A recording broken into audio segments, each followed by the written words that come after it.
umiyak si Kuya Alex dahil... Hello mga Mars, good morning, good afternoon, good evening sa inyong lahat. Nandito kami sa Kicks ngayon, naghahanap namin ng stripes. Wala kaming makita ng stripes ni Kuya Alex dito. Maghanap na lang kami sa ibang shop. Kahanap ako dito sa iba kasi wala doon sa Kicks. Baka nandito sa Pepco. Asan ba yung Pepco dito eh? Ayun oh, nakita ko na. Papasok lang ako dito. Dito ako sa loob. Ay bakit sa mga pagbabae man ito? Hala, ang ganda nito oh. Ang mahal naman. 42 euro, wag na lang. Baka nandito yung mga stripes. Mahirap maghanap ng stripes, sa totoo lang. Wala ang stripes. Mga sombrero lang naman ito eh. Baka sa Tesco siguro. Malas, wala talagang tinitindang stripes. Ewan ko kung saan. Baka Tesco lang siguro ang pag-asa namin ito. Ito nga pala ang TMT Mall Trinava. Ayan, makikita ninyo sa background ko. Mga shop maliliit. Nandito na po kami sa Tesco Trinava. I-check namin dito kung meron bang stripes dito. Sana nga meron. Ano ba itong sasakyan na ito? Eh, nakaharang man. Hindi man siguro madagong mag-park itong ga-drive. Eh, nami kayo siya kuwag itlog do. Nag-block man siya sa way ko. Mamadali pa naman ako kasi ihing-ihi na ako. Tesco Trinava, medyo malaki to. Sana nga dito na namin mahanap yung matagal na namin hinahanap. Papasok lang ako dito. Kailangan naman magkamang miles. Ay, sobrang lamig. Kaya ang mga tao dito nakasuot ng blanket. Nandito na ako sa loob ng Tesco mismo. Hahanapin ko lang dito kung saan naka-display. Nakita ko na pala si Vladimir. Naghahanap na rin siya. Ayun siya oh. Hinahanap din niya ang stripes. Uy, naku Lord, sana meron dito. Walang susuotin si Kuya Alex. Baka dito. Wala man, uy. Mga underwear man ito. At saka mga socks.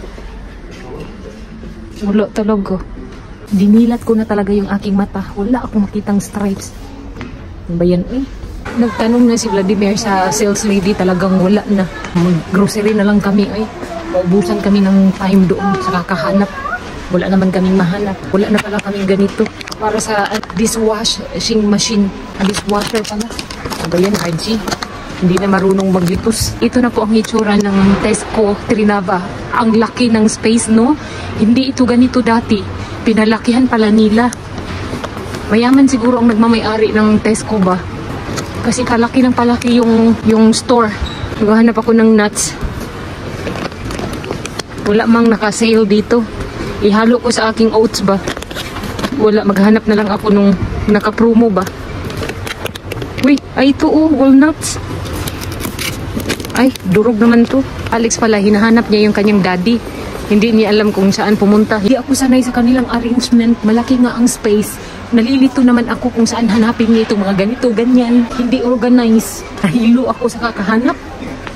Yung mga gusto kong hanapin, hindi ko na makita kaagad. Nasanay ako nung dati ba, maliit ang space.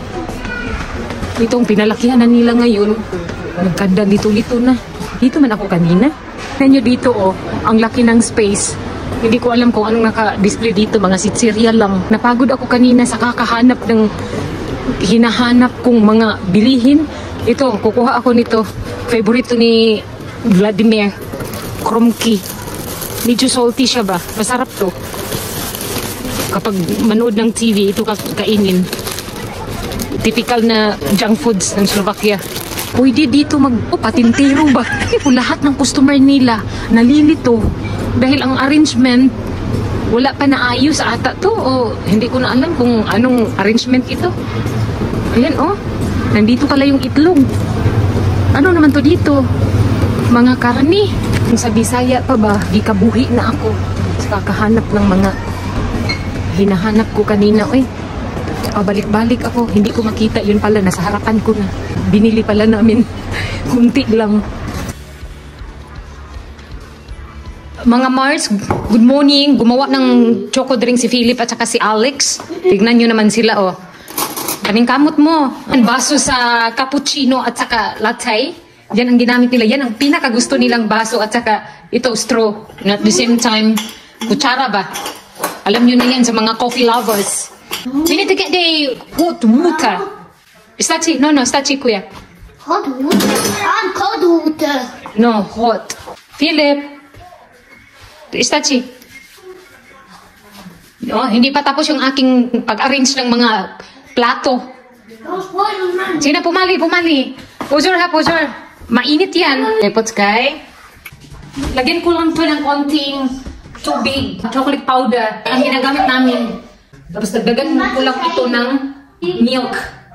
Para hindi mainit. Baka mapasok kasi yung bila nila. Gusto nilang mag-mix nito. Wala lang ako ng gatas. Hindi pa pala ako nakapag-ayos sa aking sarili.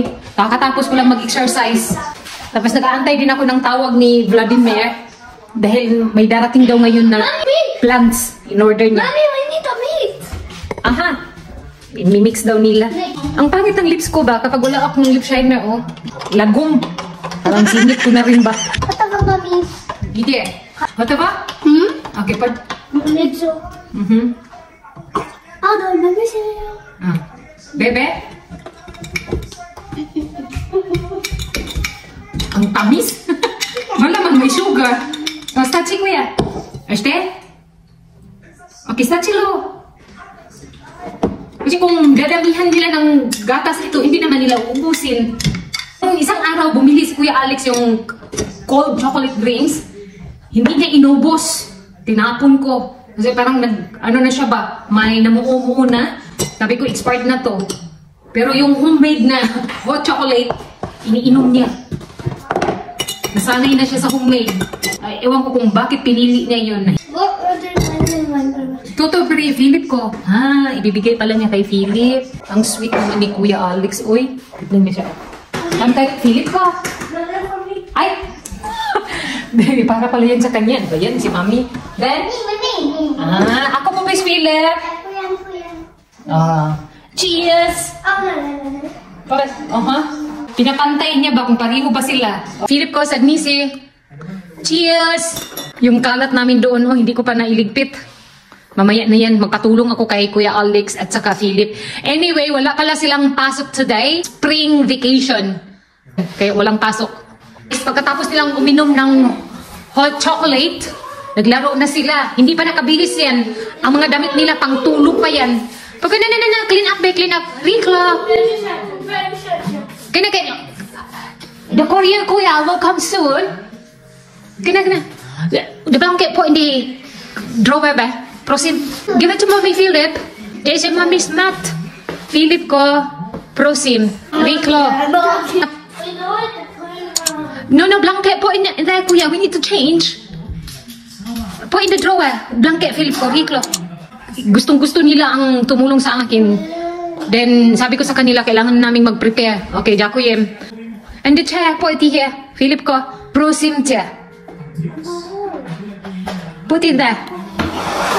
Dobre, Jakuyem. Dua pa ni Philip. Pwede ijime. Kailangan ko na silang bihisan. Baka darating na yun. Ako, hindi pa kami nakapagbihis. Since na gusto naman talaga nilang tumulong. Hala, Diyos ko. Ang dami palang laruan dito. Ha? Okay na, change. We can walk. You can help you. We can help.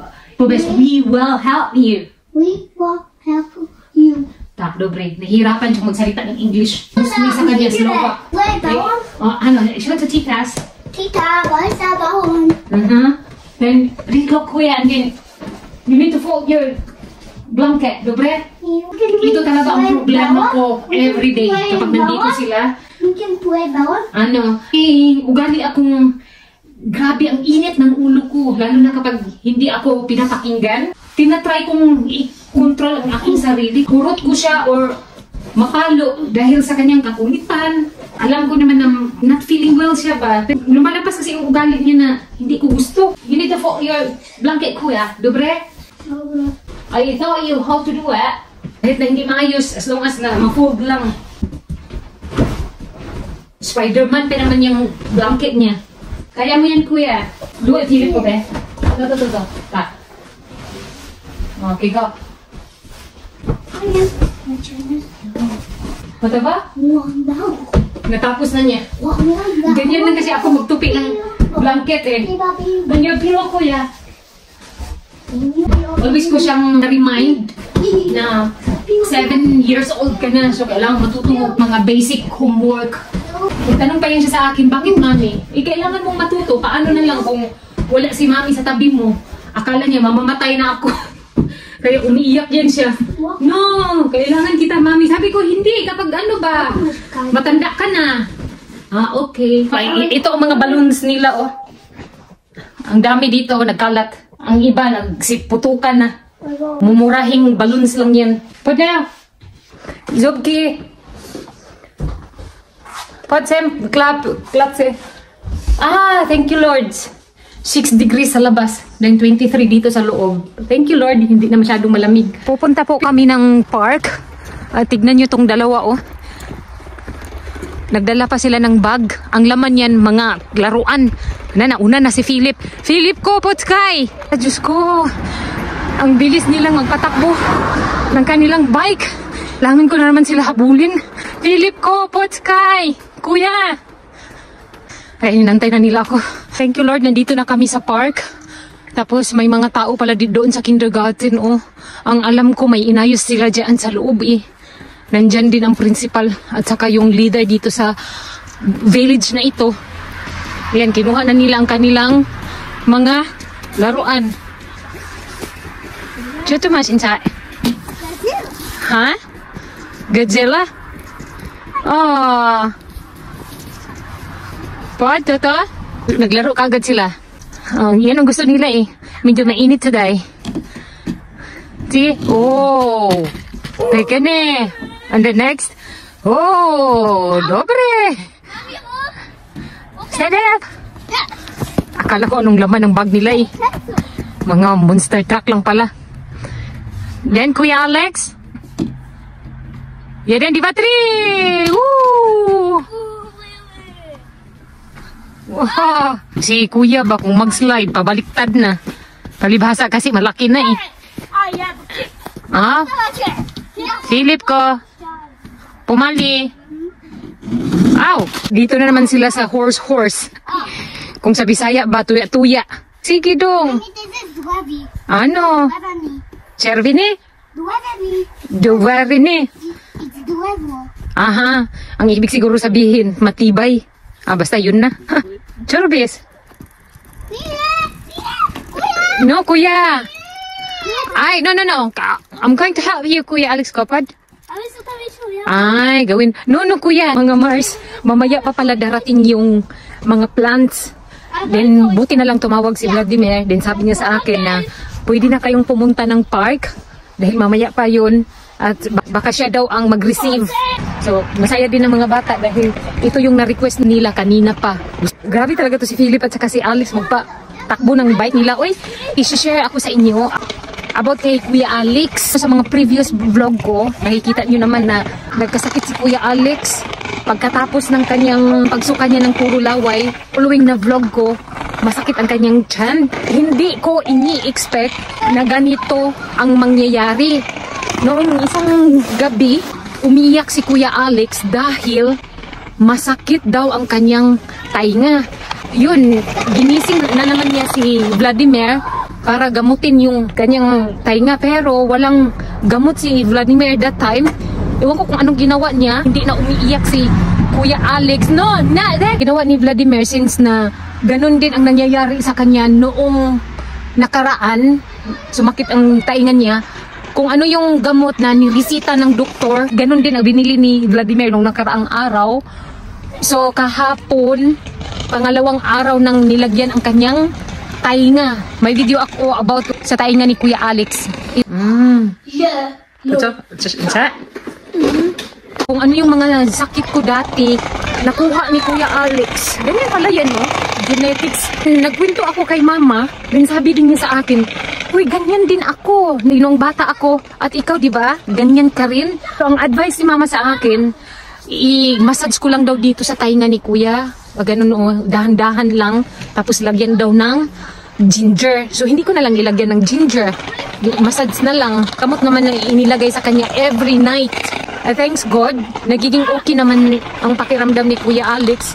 Ayan na nga, sa nakikita ninyo, malagsik na siya. Papasalamat talaga ako na lahat ng sakit ni Kuya Alex nangyari dito na sa Slovakia. Malaki ang tulong para sa kanya, ang bansang ito. Ang check-up dito, free lang. Then yung kanyang mga surgery, free lang din. Dahil yan sa insurance. Naku, kung Pilipinas pa yan, tiba-tiba yung 2 million kulang pa ata. Ayoko na ding balikan yung Pilipinas. Oy, muntik nang namatay si Kuya Alex dahil dyan sa ginawa ng doktor dati na overdose si Kuya Alex sa antibiotics yun. At saka may iba pang gamot na ibinigay ang doktor. Na-dehydrate na siya that time. Buti na lang, naagapan yun ng doktor. Manitong dalawa, oh. Tapos na sila sa kanilang monster truck. Ayan naman, mahilig sila sa habulan. Oh, wala, sige. Ganyan si Kuya Alex kapag walang sakit. Oh, no, Philip. Philip ko? Maya-maya niyan, mag-iyakan na silang dalawa. Kaya nagkasakitan na pala. Titos. Thank you for watching. See you next vlog. Bye.